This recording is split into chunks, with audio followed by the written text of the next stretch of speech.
It was the early part of the 20th century where we had our greatest maritime tragedy. It was the sinking of the Titanic in 1912. The Titanic sank. We know it because it hit an iceberg. But there was something else that occurred that many people are unaware of that led to the sinking of the Titanic. The second officer on the Titanic was a man named David Blair. David Blair was the second officer assigned to work next to the captain on the maiden voyage from Southampton, England, across the Atlantic to the northeast coast of the United States. On the day before the ship was launched on her maiden voyage, David Blair, the second officer, was reassigned. He was reassigned to another vessel. In David Blair's pocket was a key. It was a key to the crow's nest locker. Of course, the crow's nest is that little round area at the top of the ship where a man stands to look out, like a crow seated high, to just look out and see that there were no impediments as the ship went along. In the crow's nest locker were binoculars. It was a binocular that the man in the crow's nest would look out to see. But David Blair had the key, and the key was in his pocket. And when he was reassigned, he forgot to leave the key. So the man who was in the crow's nest locker had to use his human sight because he didn't have the binoculars, because he didn't have the key. So the Titanic was sunk not only because it hit an iceberg, it was sunk because of a missing key. Because if he would have had the key, he could have opened the locker, taken out the binoculars, looked, and seen the iceberg. But because a key was missing, disaster loomed for over 1,500 people. As we close our time together tonight, I want to talk to you about the missing key. That no matter what else you do, don't lose this key. Because this key will open up everything else. Paul says in Romans 12, I beseech you therefore, brethren, by the mercies of God, that you present your bodies a living sacrifice, holy and acceptable unto God, which is your spiritual service of worship. And be not conformed to this world, but be transformed by the renewing of your mind, that you will prove what is that good, acceptable, and perfect will of God. He says the key to your life is your total surrender to God. The key to your life is your surrender. He says, therefore, brethren, by the mercies of God. He's referring to the first 11 chapters that talk about this great salvation that has been made available free of charge by the finished work of Jesus Christ. He's writing to the Christians. He says to the brethren, he says, I beg you, I urge you, I implore you, I plead to you because of the mercies. Some of you have or will have children that go to college, and given today's cost, you will pay a pretty good tab for their education. You will probably say to them, don't waste my money. I didn't send you there to party. I didn't send you there to get pregnant. I didn't send you there to get drunk. I sent you there to maximize the educational opportunity because it costs too much for you to waste the investment. Paul says in the first 11 chapters, it costs too much for God to offer you, through the sacrifice of his son, the free gift of salvation, for you to waste this price. It just costs too much. So I beg you, by the mercies of God. And then he says three things, and we'll close. The first thing he says is, I want you to give God all of you. Present your body a living sacrifice. Give God all of you. The story is told of a chicken and a pig that were walking down the street one day, and they passed by a grocery store, and in the grocery store there was a sign that said, "Bacon and eggs desperately needed." The chicken looked at the pig looked at the chicken. The chicken said to the pig, "Well, let's help the grocer. I can give him the eggs, you can give him the bacon." The pig said, "You got to be crazy." The chicken said, "What's the problem?" The pig said, "It's easy. For you, it's a contribution. For me, it's the whole thing."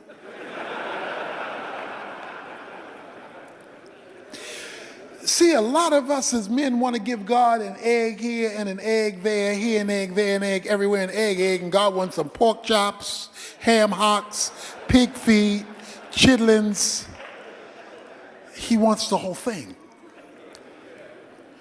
He's not asking for a contribution.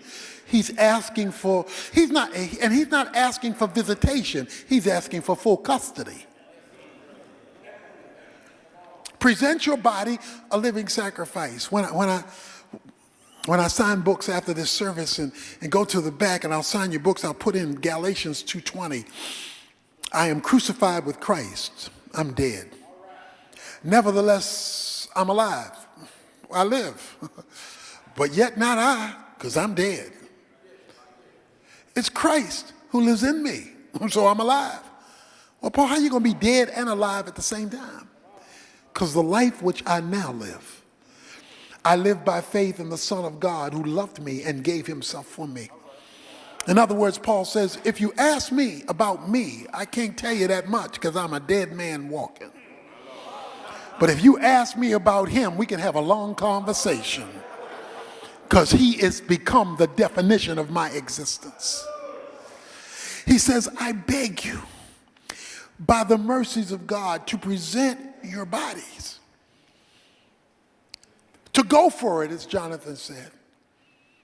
We have a gym in our church, and I was there one day, and I came in, and there was a guy who came in, and he looked the part. He was ready. You know, he had on the sweats, he had on a towel around his neck, he had on a sweatband around his head. He came in and, you know, he's moving and loosening up and blow.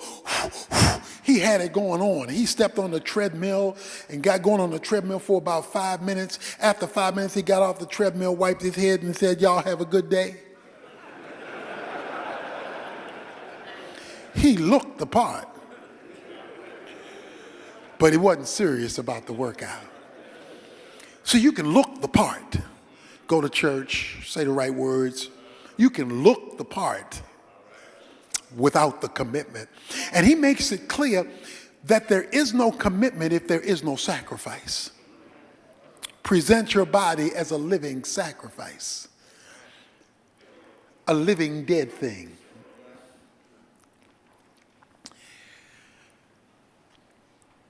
Holy and acceptable unto God, which is your reasonable worship service. He says your worship service is in your total commitment, not merely your church attendance. It's in your surrender. It's where you say, stick 'em up, you got me.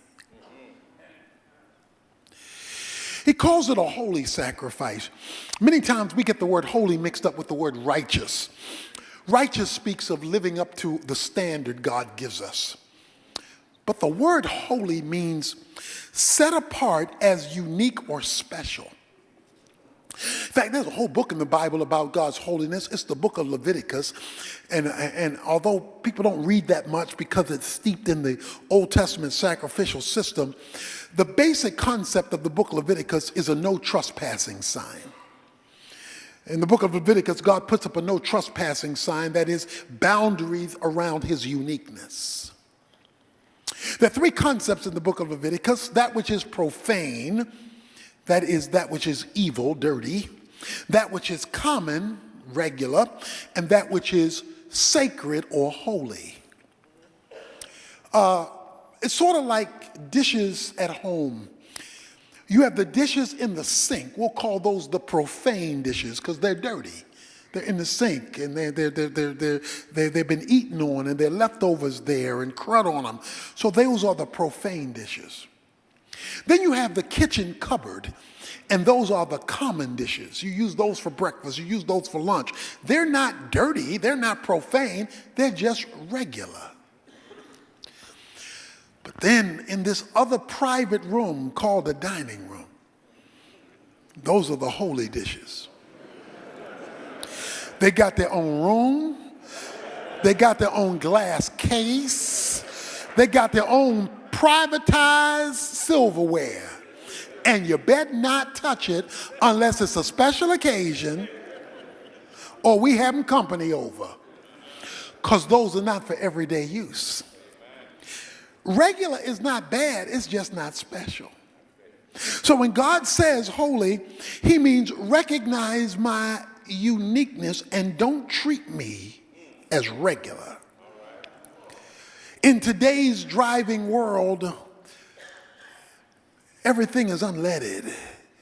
You don't go back to leaded regular because it'll hurt your engine, because your engine has been set up to take something else. We are giving God regular when he's been set up to receive super unleaded. He says, what I want you to do is I want you to give me all of you. I do not want you to be satisfied with religion when I'm after a relationship. Religion without relationship is like the apple that I got at the hotel the other day when they had apples on the desk. I picked it up, I bit into it, and it was wax. So embarrassing. But it looked so real. It was Christianity's substitute. It was saccharine religion. He says, no, no, no, I want all of you. Present your body, because your body symbolizes the full context of all that you are, and it will be the vehicle through which I express my reality. If I want to touch something with you, then I'm going to have access to your hands. If I want to go somewhere through you, then I need to have access to your legs. If I want to think thoughts through you, then I need access to your mind. If I want you to hear something, I need to have access to your ears. If I want you to see something, I have to have access to your eyes. So give them all to me, so I have full access. All of me owning all of you. So the first thing is give me all of you. The second thing is give the world none of you. He says, be not conformed to this world in verse 2. The word conform was used of a potter taking clay and making something with it. The potter would squeeze the clay in order to make a clay pot, clay dish, clay saucer, clay plate, clay bowl. He would press and squeeze in order to conform it. Be not conformed to this world. If there is anything that will keep you from experiencing God, it is conformity to the world. But the question is, what do we mean by world? The word world in the Greek is from the word cosmos. And cosmos, when it's used this way, is used of a system. For example, if I said the world of sports, I'm not talking about a location, although it involves stadiums and administrative offices. Locations are involved, but I mean anything having to do with athletics belongs to the world of sports. If I said the world of fashion, it includes stores that sell clothing and it includes places, but I'm meaning something broader than that. I mean anything that has to do with attire, with clothing. If I said the world of finance, yeah, it includes places like banks and credit unions, but I'm talking about something much bigger. I'm talking about anything that has to do with money. If I talked about the world of politics, yeah, it includes the White House and the House of Congress, and it includes, the governmental buildings and all of that, state houses, but I'm talking about something much bigger. I'm talking about anything that has to do with government. Because a world used in the Bible this way is talking about a system. When the Bible speaks of not being conformed to the world, he is saying don't be part of a system that pressures you to leave God out. Do not allow yourself to be so squeezed that you are forced to leave God out. You are worldly if you leave God out, even if you're doing it in church. Worldliness is the exclusion of God from full participation and operation in any segment of your life. At that point, you are worldly. The exclusion of God and your relationship to him makes you worldly. He says, be not conformed. That means don't be pressured. When you go down in the ocean, the further you go, the more pressure you feel. If you're a swimmer and you go down far enough, you're going to get lockjaw and you will not be able to open your mouth because the pressure will squeeze your mouth so you can't even open it. If a boat goes down far enough in the water will pressurize it and crush it. Submarines don't have that problem. And the reason that submarines don't have a problem with the outside pressure is because they've been pressurized.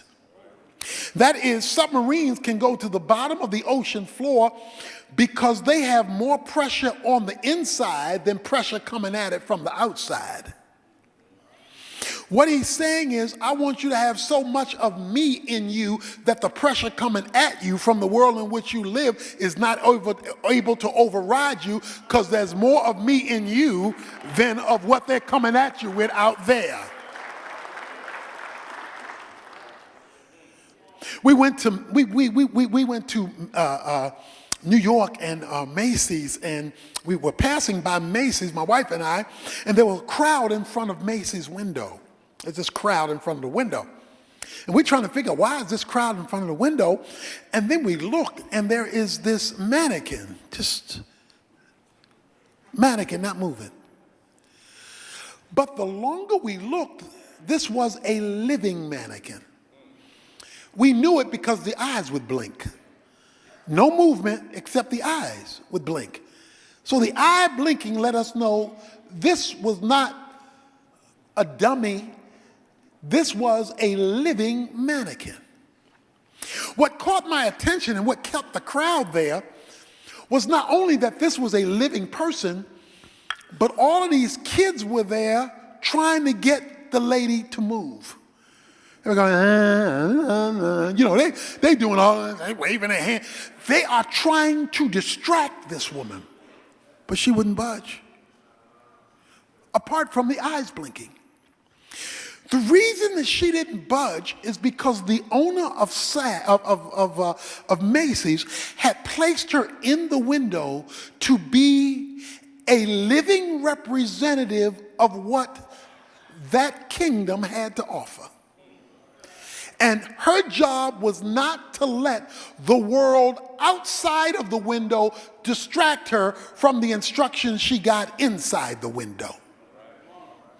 There is a world out there that's going to try to get you to move, going to try to get you to budge, going to try to get you to flinch, going to try to get you to walk away, going to try to get you to compromise, going to try to get you to deny. But your commitment to the God who put you here is to override the attempts to distract you.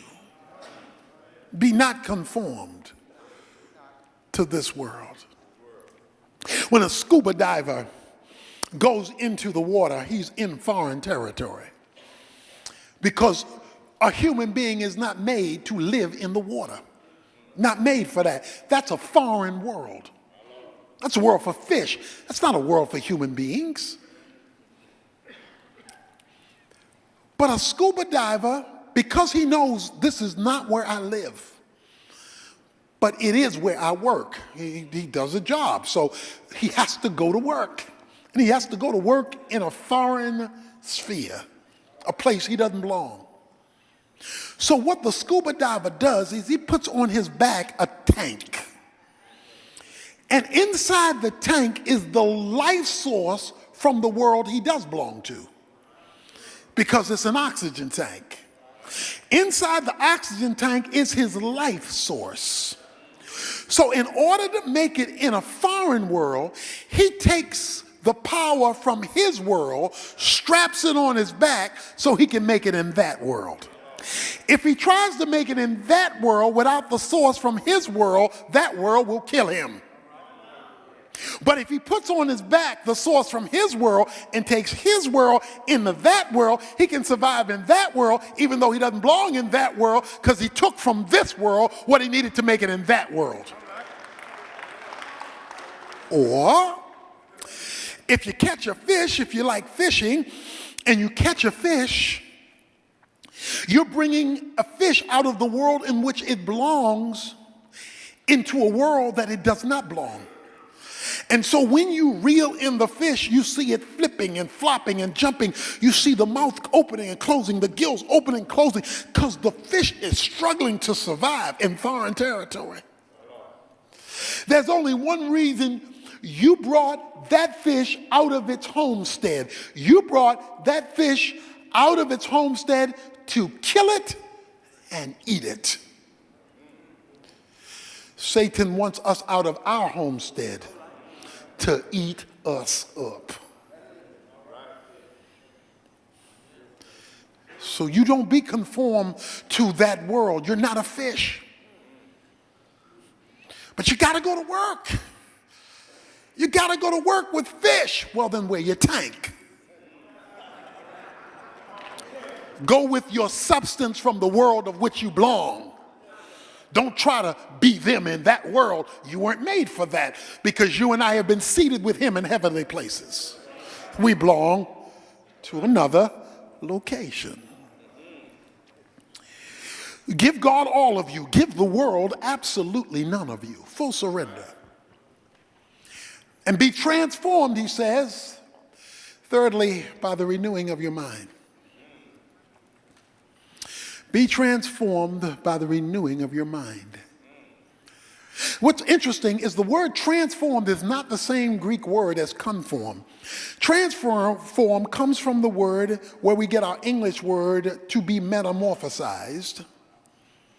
And that word conform means pressure from the outside. Transform means change from the inside. Two different words. Conform, pressure. Transform, change from inside out. Put it another way, if you give God all of you, and if you give the world none of you, God will change you. Because the word transform is passive. Passive means you don't do it, it'll be done to you. You're just positioning yourself for it to happen. See, a lot of brothers want to be changed who don't want to surrender. If there is no surrender, there is no change. You must give God all of you. You must give the world none of you.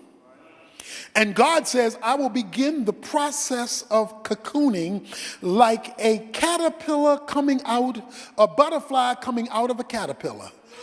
The caterpillar cocoons, and all of a sudden something beautiful is being birthed inside of it, seeking to escape and take flight. Far too many men have been grounded for too long when God's purpose is for us to fly and reach our destiny. Be transformed by the renewing of your mind. When a couple of games I didn't get to when Jonathan was playing, and so what I did was I would sit in the den and watch the game, and a couple of times I heated some popcorn. Now, a lot of people don't know why popcorn pops, so let me tell you why popcorn pops. You see, every kernel of popcorn has moisture in it. So when you put popcorn in the microwave, it heats the moisture inside of every kernel of popcorn. When the moisture is heated in every kernel of popcorn, the moisture becomes steam. Steam rises. So when the steam begins to rise, because it's been heated in the microwave, the steam presses against the shell. When the shell can't handle the pressure, it pops to release the pressure. So you hear pop, pop, pop, pop, pop, pop, pop, pop, pop, pop, pop, pop, pop, pop. All you're hearing is the release of the pressure on the inside because the outside can't take it no more.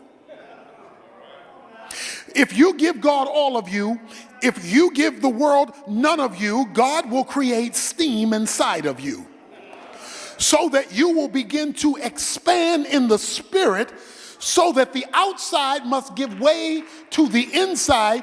And if you've ever seen popcorn pop, once it popped, you would have never thought the outside was holding that much hostage.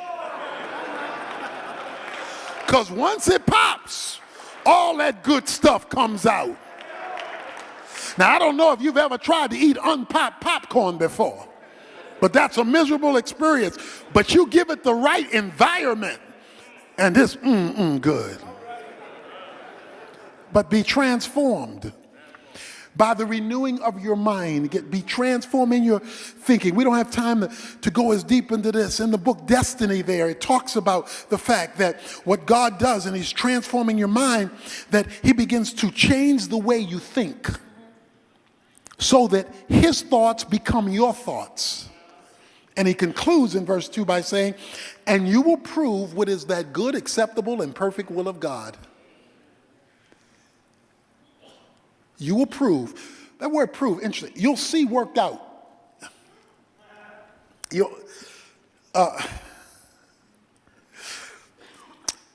In your destiny,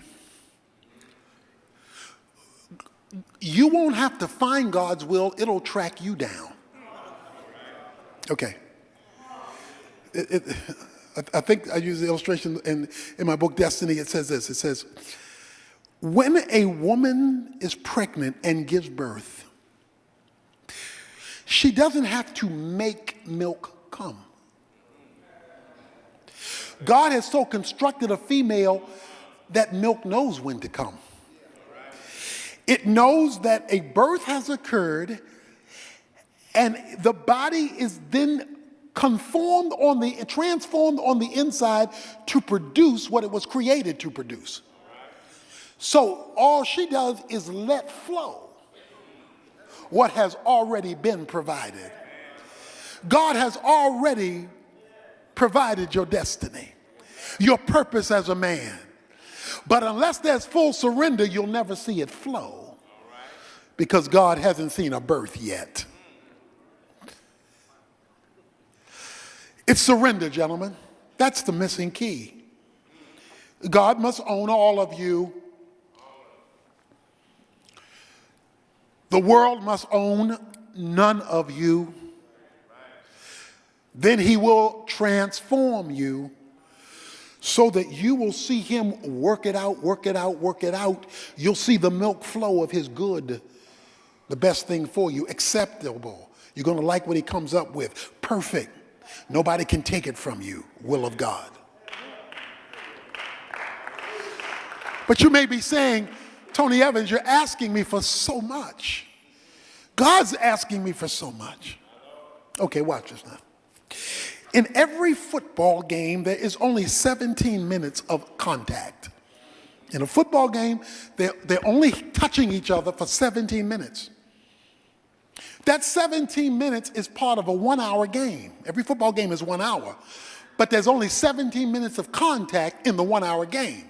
The rest of the time, is the clock still running because it's a running play or a completed pass, so the clock is running. But there's only 17 minutes of contact in a 1-hour game. The 17 minutes of contact in a 1-hour game is part of a 3-hour experience. So if you go to the game or you watch the game, you're going to be sitting there for 3 hours to watch a 1-hour game with only 17 minutes of action. If you drive to the game, that's going to be a couple of hours driving, parking, walking. So that's 5 hours now. That's 5 hours for a 3-hour experience in a 1-hour game to watch 17 minutes of action. It's another couple of hours to get home. So now we had 7 hours on Sunday for 17 minutes of action in a 1-hour game as part of a 3-hour experience that's now become a 7-hour day. When you get home, you turn on Sports Center or NFL Network to review what you just saw. So you rehearse the message. Then on Monday, you begin to discuss with the coworkers around the water cooler what you saw on Sunday. By the time Tuesday comes, you're discussing who they're going to be playing next week.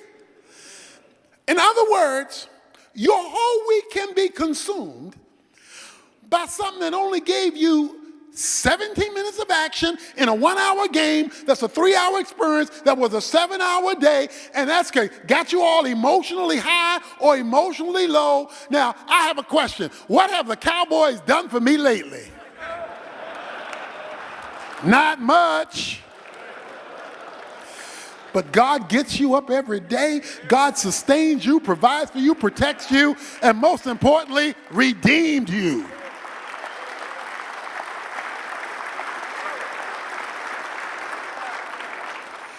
And so he calls today for surrender. He wants it all. Now, there are different kind of men here. Some of you men are raring to go. Others of you are just scared. You know, what's this going to look like? How's this going to feel? The beautiful thing about God's grace is he'll take you as you are. He'll take you as you are. Now, he's not going to leave you as you are, but he'll take you as you are. My wife is a great cook. When the kids were growing up, she'd fix these big Sunday meals, roast potatoes, green beans, cornbread, iced tea, 7-Up cake, these huge Sunday meals. But after Sunday meals were over, she became the Tupperware queen. Because she wasn't going to do this again on Monday. So she put all the leftovers in the Tupperware. Then she brought the Tupperware out on Monday. Leftovers. One day I saw her take the leftovers, bring out a casserole dish. She chopped and diced the leftovers, sprinkled the leftovers in the casserole dish. Then she grated some cheese and sprinkled the grated cheese over the leftovers that were in the casserole dish. Then she got some cream of mushroom, poured it over the grated cheese that was over the leftovers in the casserole dish. Then she put it in the oven, heated it up, brought it out, gave it a French-sounding name.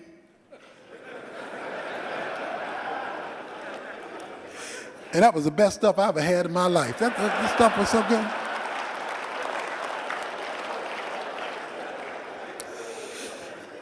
Actually, all it was leftovers in the hands of a master. If you give God what's left, he can dice it, chop it, put a little cream of Holy Ghost over it, and still serve you up a life for the rest of your life worth living.